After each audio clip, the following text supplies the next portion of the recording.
নিজে সিদ্ধ হয়ে যে হরিকে চিনায় তাকেই একমাত্র গুরু বলে মানা যায়। আমরা লক্ষ্য করব বটবৃক্ষের যে ছোট ছোট ফল হয় ওর মধ্যে সরিষার মতো বীজ হয়। ওই বীজ শত যত্ন করেও যদি রোপণ করি ওতে কিন্তু চারা অঙ্কুরিত হবে না। এমন কোনো বিধান নাই কৃষি উদ্যানে, এমন কোনো বিধান নাই বটের বীজ লাগালে চারা হয়, জন্মাবে না, প্রকৃতির নিয়ম। কিন্তু ওই বটবৃক্ষের ওই ফলের বীজ যদি কোনো বিহঙ্গ মানে পক্ষী পাখি যদি খায়, পেটে গিয়ে যখন ওই বিষটা সিদ্ধ হবে তখন কোথাও বিষটার দ্বারা মল ত্যাগের দ্বারা কোনো গাছের কোটরে যদি পড়ে তখন প্রকৃতি থেকে বর্ষা বা শিশির ওতে যখনই স্পর্শ করবে তখন ওখান থেকে একটা অঙ্কুরিত হবে চারা। তদ্রূপ সিদ্ধ মানুষের কাছ থেকে যদি আমরা এই ঠাকুরের কথা শুনি তাহলে সেই কথাই প্রেমরূপী বীজের অঙ্কুরিত হয়। কারণ আমি তো সিদ্ধ মানুষ নই।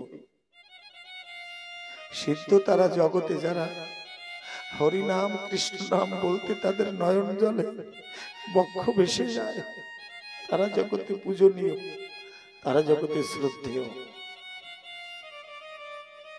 আমি তো একটা গোবরের পোকার ন্যায়, আমি তো আমার জগৎটুকু ওই কাম কামনা বিষয় বাসনা দিয়ে ঘেরা, আমি এর বাহিরে যেতে পারি নাই। গুরুরূপী মধুকর এসে আমাকে ডেকেছে, মৌমাছি যারা মধু আরোহণ করে, এই মৌমাছি হলো তত্ত্ববেত্তা গুরু। আমি মায়াবাদী জীব সংসারে গোবর পোকার ন্যায় মায়ায় ঢুকে আছি, আসক্তিতে শৃঙ্খলিত আছি।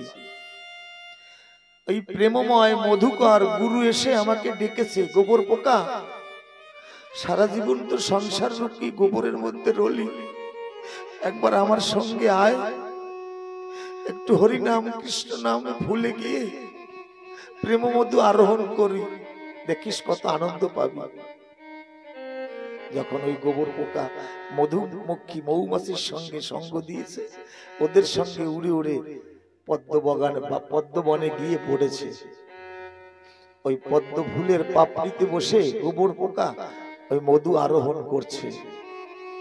গোবর পোকা মনে মনে ভাবছে, হে মৌমাছি তোমার কত করুণা, আমি জীবনে জানতাম না এত অমৃতময় এত সুস্বাদু বস্তু জগতে আছে, আমরাও তো জানি না হরি নাম কৃষ্ণ নাম যে কত মধুর, আমরা জানি না। এমন প্রেম মাখা হরি নাম কে এনেছে? গোবর পোকা ওই পদ্মবনে পদ্ম ফুলে বসে সারাদিন মধু আরোহণ করছে। সন্ধ্যা আগত, পদ্ম ডেকে ডেকে বলছে, ও পোকা তোর সঙ্গের যত মধুমক্ষী মৌমাছি সবাই তো চলে গেছে উড়ে, তুই এখনো যাসনি কেন? আর কিছু সময়ের মধ্যে আমার পাপড়ি বন্ধ হয়ে যাবে, তুই সারা নিশি যদি আমার এই পদ্মের পাপড়ির মধ্যে থাকিস তাহলে সকালে তো তুই জীবিত থাকবি না। কিন্তু গোবর পোকা কি শোনে?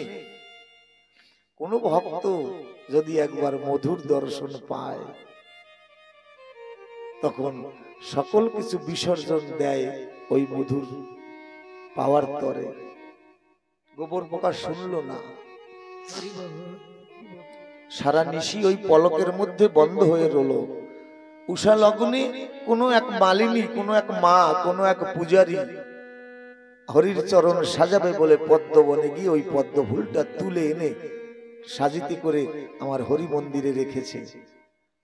ঠাকুরকে শৃঙ্গার করার পরে ওই পদ্মটা ঠাকুরের চরণে রেখেছে। পদ্মটা সূর্যের কিরণে, ভোরের সূর্যের কিরণ পেয়ে আস্তে আস্তে পদ্মের পালকগুলো খুলে যাচ্ছে।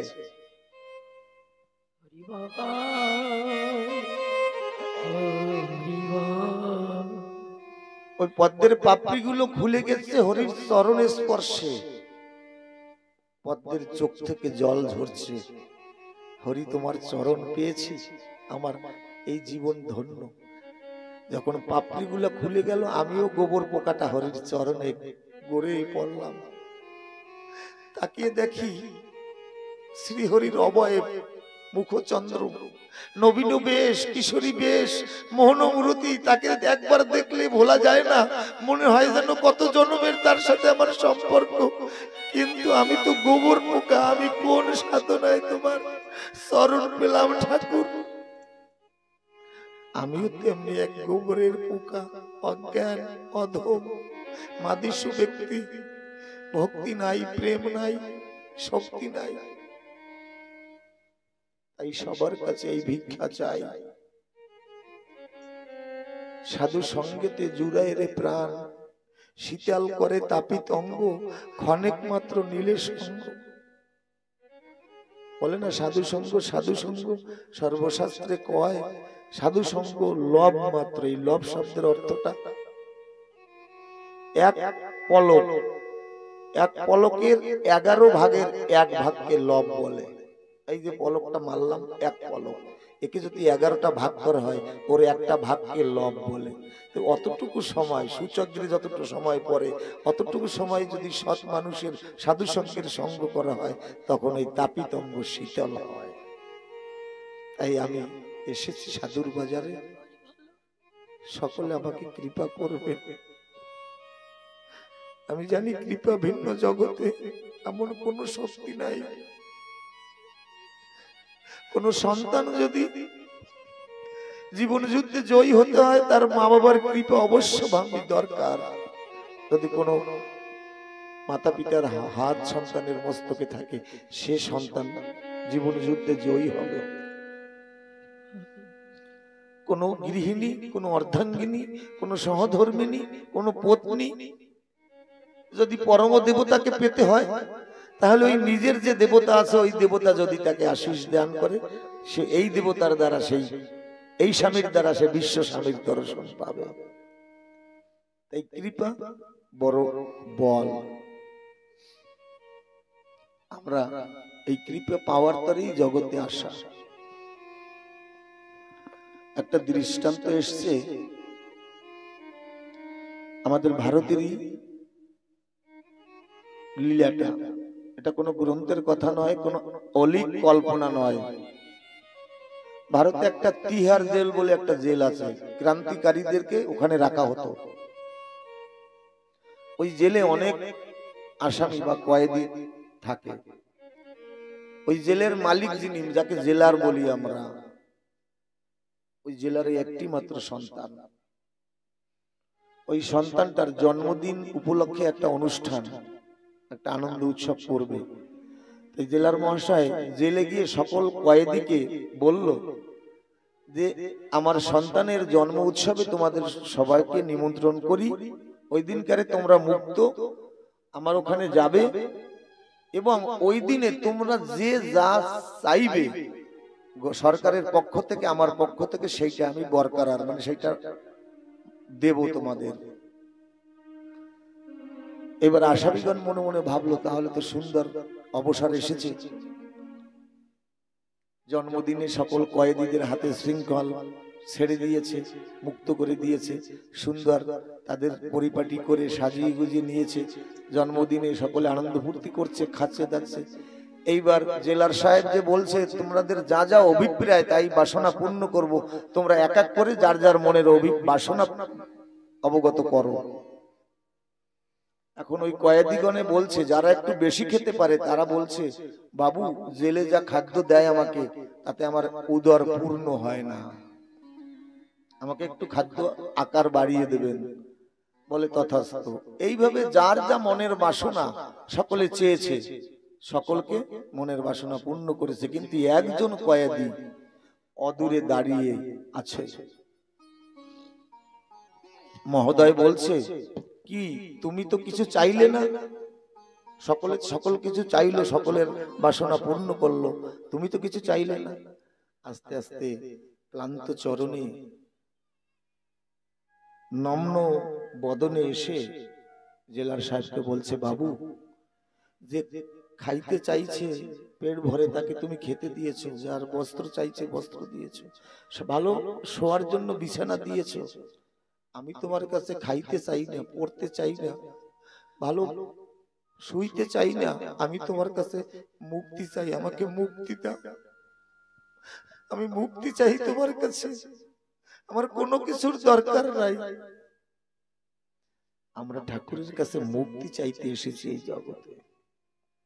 এই মর্তভূমি কেন নাম রেখেছে মহাজনেরা? এখানে আমরা মরতে এসেছি, এখানে মরতে এসেছি। আমরা কি জানি যেদিন আমাদের এই লীলা খেলা সাঙ্গ হবে, কোন দেশে যাব, কোথায় ছিলাম, কোথায় এলাম, আবার কোথায় বা যাব, একবারও ভেবে দেখেছি? আমরা জগতে বলি ভালোবাসা ভালোবাসা, জগৎ ভালোবাসা নয়, এই জগৎ ভাঙা বাসা। কোন একজন মাতৃসাধক লিখেছিলেন, এ পৃথিবীতে কেহ ভালো তো বাসে না, এ পৃথিবী ভালোবাসিতে জানে না, যেথায় আছে শুধু ভালোবাসা বাসি, সেটা মন যেতে চায় মা। এখানে যাকে ভালোবাসলে স্খলন নাই, যে ভালোবাসায়, যে ভালোবাসার পতন নাই, তাকে আমরা ভালোবাসি না। আমরা কাদের ভালোবাসি? যে ভালোবাসা নিমিষে মিটে যাবে।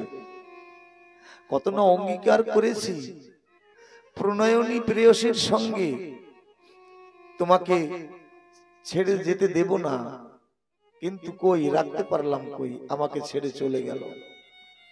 কিন্তু যাকে ভালোবাসলে কোনোদিন ছেড়ে যাবে না, তাকে তো একবারও ভালোবাসিনি। যাকে ভালোবাসলে জনম জনম ভালোবাসা অখণ্ড থাকে, তাকে ভালোবাসিনি। তাই রবীন্দ্রনাথ ঠাকুর লিখেছেন, এটা ভালোবাসা নহে, এ সংসার ভাঙা বাসা। এই বাসাটাকে যদি ভালো করা যায়, তাহলেই জগৎকে ভালোবাসা যায়।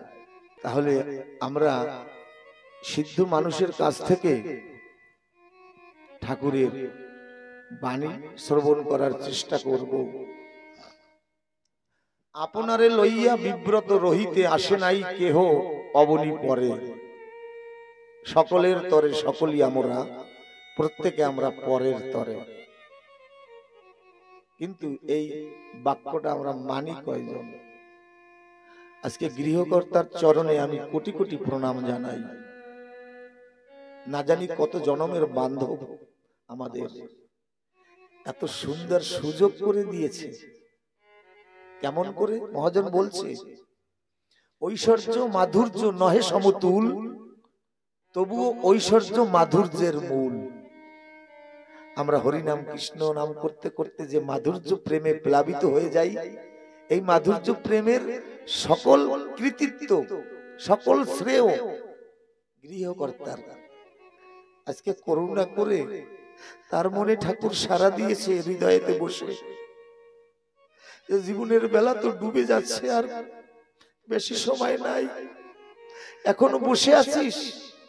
সকল ভক্তদের ডেকে ঠাকুরের কথা, ঠাকুরের শ্রবণ গাথা শোনা তাদের, তারা শুনতে শুনতে কৃপা করে তাদের যদি চরণের একখানা চরণ ধুলি তোর গৃহাঙ্গনে থেকে যায়, সেই চরণ ধুলি অঙ্গে মাখলে তোদের জীবন ধন্য হয়ে যাবে।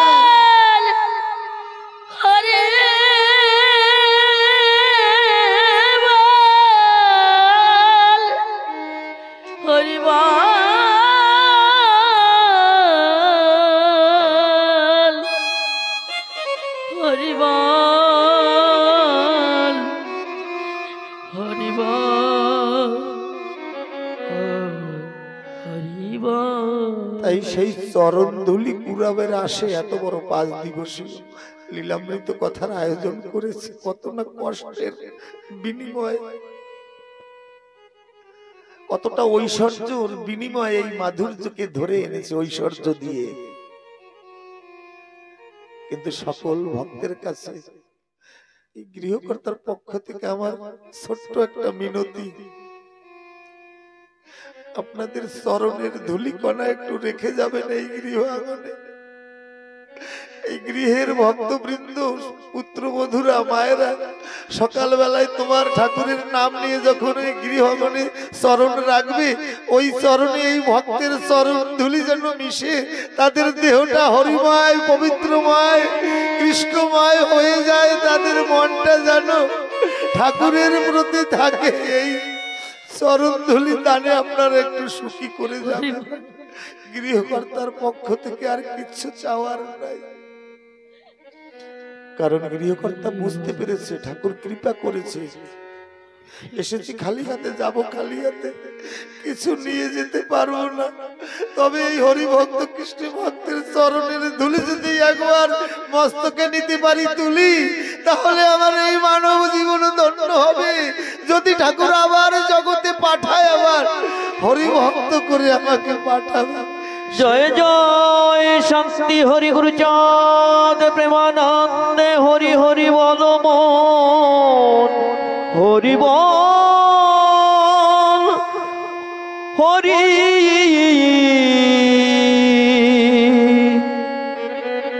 হরি হরি বল।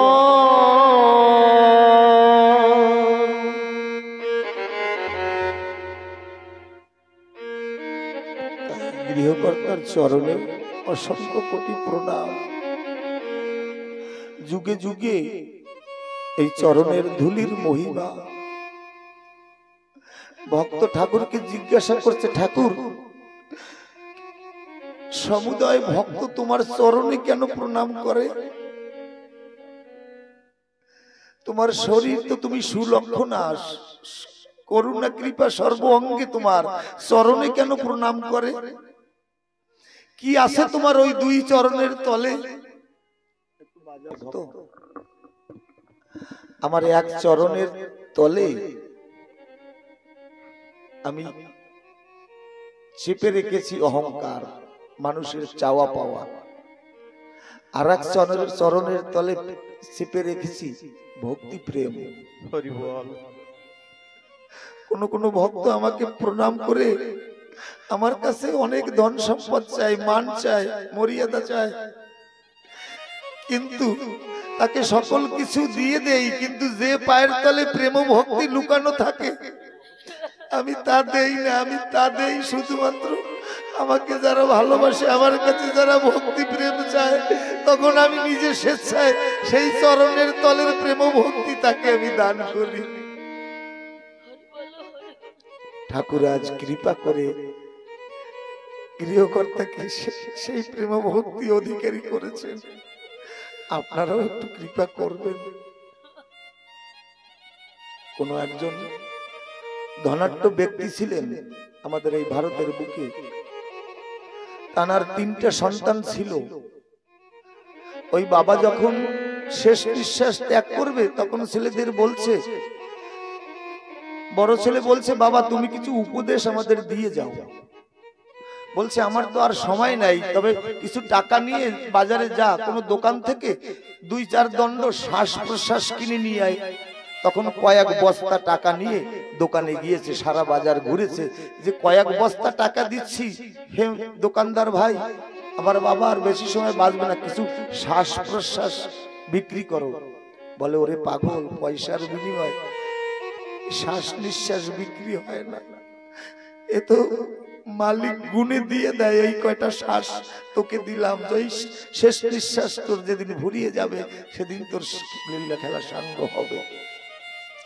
বস্তা নিয়ে ফিরে এলো বাড়িতে, বাবাকে বলল, বাবা পেলাম না। বাবা বলল, এইটাই তোদের জন্য উপদেশ, মনে রাখিস, শ্বাস অনমোল সম্পদ, মেলে না হাট বাজার। তাহলে এই শ্বাস থাকতে থাকতে ভালো কর্ম করিস। এই বলে বাবা শেষ নিঃশ্বাস ত্যাগ করলেন।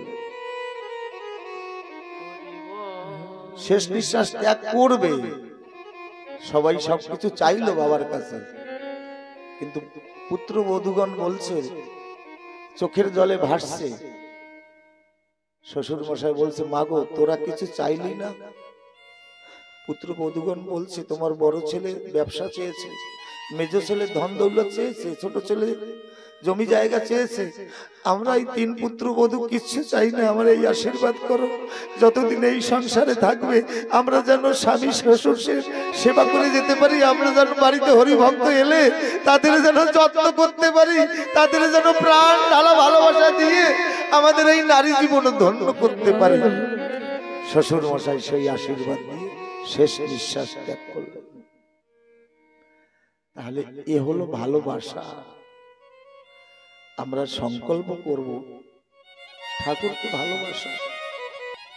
ওড়াকান্দিতে অদ্যাবধি লীলা হয়। বিচরণ পাগল গভীর নিশীথে ঘুমাতেন না, ছোট্ট নৌকাখানা নিয়ে তালতলার খালে গিয়ে বসে আছে। ব্রহ্ম মুহূর্তে খালের ওপারে 3 জন মানুষ এসেছে। তার মধ্যে ছোট্ট যেজন সেই জন 25 হাত লম্বা। 3 জনের মধ্যে যেজন ছোট ডাক দিয়ে বলছে, কে রে ছোট্ট তরণীতে বসে আছিস? বিচরণ পাগল বলছে, এত সুন্দর মধুমাখা ডাক। বলছে, আমি ওড়াকান্দির একজন গুরুচাঁদের ভক্ত। বলে, আমরা যে পার হব আমাদের পার করে দিবি? বলে, হ্যাঁ হ্যাঁ দেব। যখন এপার থেকে ওপারে গেল, ছোট্ট নৌকা, ডিঙি নৌকা, দেখে যে লম্বা দীর্ঘকায় মানুষ। এই কলির শেষে এত বড় প্রকট দেহের মানুষ তো দেখি নাই কোনোদিন। যেজন ছোট মানুষ সে ব্যঙ্গ করে বলছে, তোর নৌকায় তো আমার একখানা পা ধরবে না। বিচরণ পাগল বইটা ফেলে দিয়া করজোরে বলছে, তোমরা কারা আমি জানি না, তবে তোমাদের যদি পার হওয়ার বাসনা থাকে, আমার তো ছোট্ট নৌকা, কেমন হলে হয় তুমি তেমন তদ্রুপ হয়ে আমার এই নৌকায় তোমরা পার হও। যখন অনুনয় বিনয় করলো, মহাজন বলে, জোর করে কিছু হয় না, করজোরে অনেক কিছু হয়। যখন তাদেরকে অনুনয় বিনয় করলো, চোখের জল ছেড়ে দিয়ে বলল, আমার ছোট্ট নৌকা, আমি জানি আমার তরি ভাঙা, ছোট্ট নৌকায় এই নৌকায় আমার ভর সইছে না, কেমন ভাবে হলে পার হওয়া যায়, তোমরা কৃপা করে তদ্রুপ হয়ে আমার নৌকায় পার হয়ে আমাকে ধন্য করো। বলার সঙ্গে সঙ্গে যখন চোখের জলে বিনিময় হলো, ওই 25 হাত মানুষ লম্বাগুলো ছোট হয়ে গেল। আমার বিচরণ পাগলের নৌকায় এপারে এলে বিচরণ পাগল বলল, তোমরা কারা যদি পরিচয় একটু দান করতে তাহলে আমি ধন্য হতাম। তখন নিজ রূপে নিজ মূর্তিতে এলেন একজন বিষ্ণু, একজন ব্রহ্মা, একজন শিব। বিচরণ পাগল বলে, আমার জীবনে এমন কোনো তো সাধনা নেই যাকে পাবার তরে বনি ঋষি বনে বসে তারা ধ্যান করে, জনম জনম তোমাদের জন্য তারা সাধন ভজন করে, তোমাদের দর্শন পায় না। তুমি কোন করুণার বলে আমাকে দর্শন দিয়েছো? আমার এমন কি পুণ্য ফল জমা আছে? ওর মধ্যে শিব যিনি পরম বৈষ্ণব তো তিনি। বিচরণ পাগলের মাথায় হাত দিয়ে বলছে, তুই যে গুরুচাঁদের ভক্ত, ওরে হরিভক্তে ভালোবাসে সর্বদেবতায়, হরিভক্তে ভালোবাসে সকল দেবতায়, তাই আমরা তোকে কৃপা করে দর্শন দিয়েছি। বিচরণ পাগল বলছে, ভালো করেছো, তবে তোমরা কোথায় যাচ্ছ? বলছে, কোন যুগে হরিভক্তি বিলানো হয়নি, তাই আমরা ঠাকুর এসেছে সশরীরে নিজ মূর্তি ধারণ করে।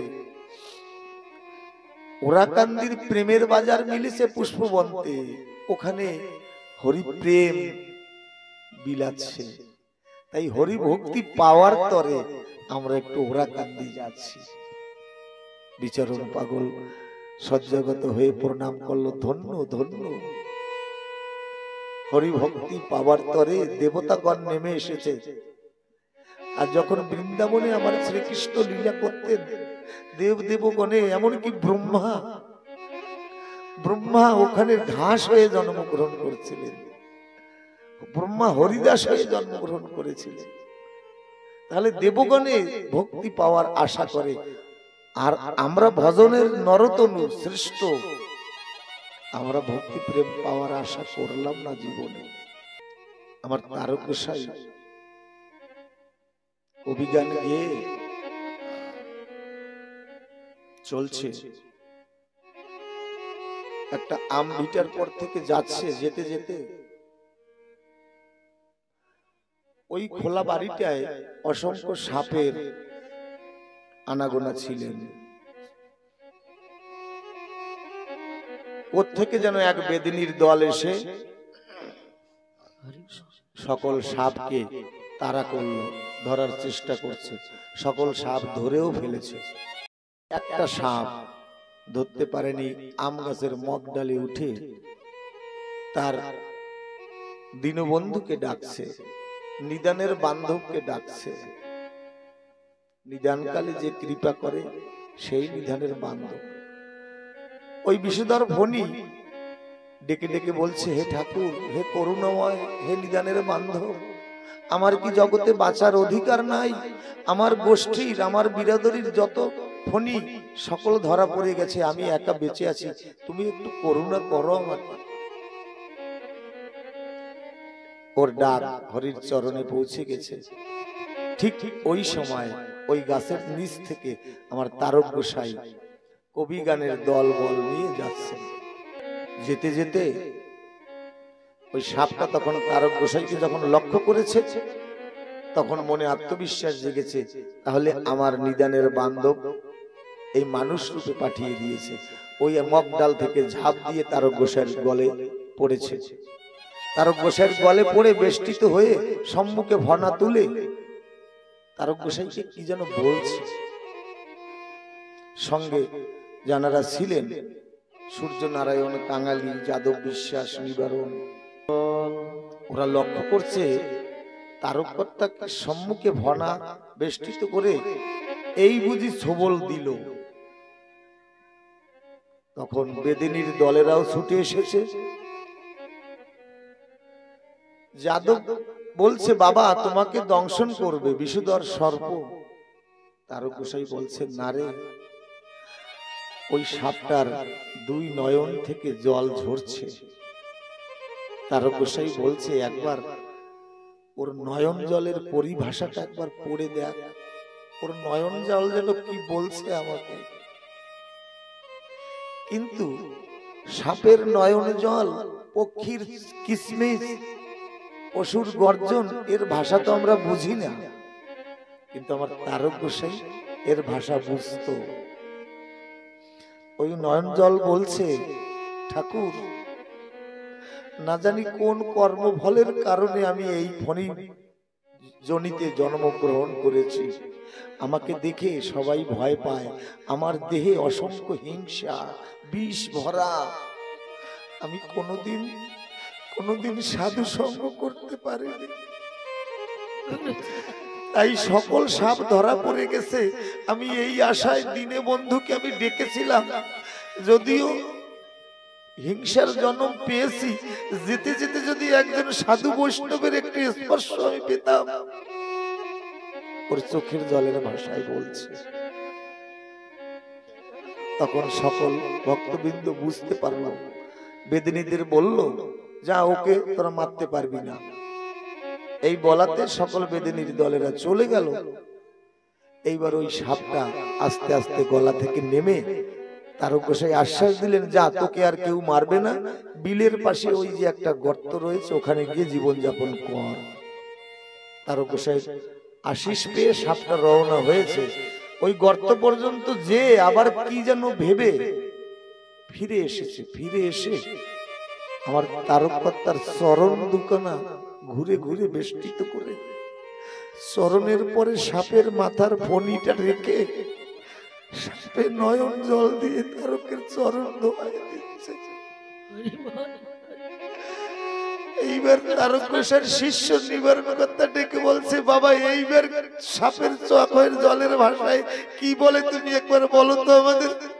তারক গোসাই বলছে, সাপের নয়ন জলে বলছে, আমি জন্মি যদি পশুকুলে, যেন এমনি ভাবে হরিভক্ত কৃষ্ণ ভক্তের সঙ্গ বলে আমার আর কোনো আশা নাই, আমায় এই আশীর্বাদ করো। তখন ওই তারকেশ্বর শিষ্যগণ সবাই ঠাকুরের চরণে পতিত হলো। অবলা হিংসা প্রধান একটা বনের সাপ, বিষাক্ত সাপ আবার তারকেশ্বর চরণ চিনতে পারলো, নয়ন জল দিয়ে তার চরণ ধোয়ায় দিল। আমরা সারা জীবন তার সঙ্গে থেকে কোনদিন দুপোটা নয়ন জল দিয়ে তার চরণ ধৌত করলাম না। এভাবে সাধুগুরুর করুণা জগতে পাওয়া যায়। তাই বলে বেদনা যার বেদন ভরা, নয়ন ভরা জল, হৃদয় ভরা ভালোবাসা, জনম তার শপথ। আমার ঠাকুরের জন্য যার হৃদয়ে ভালোবাসা আছে তার এই মানব জীবন ধন্য হয়ে যায়। জয় জয় শান্তি হরি গুরু চাঁদ প্রেমানন্দে হরি হরি মনমোহন হরি বল হরি বল হরি হরি বল হরি বল।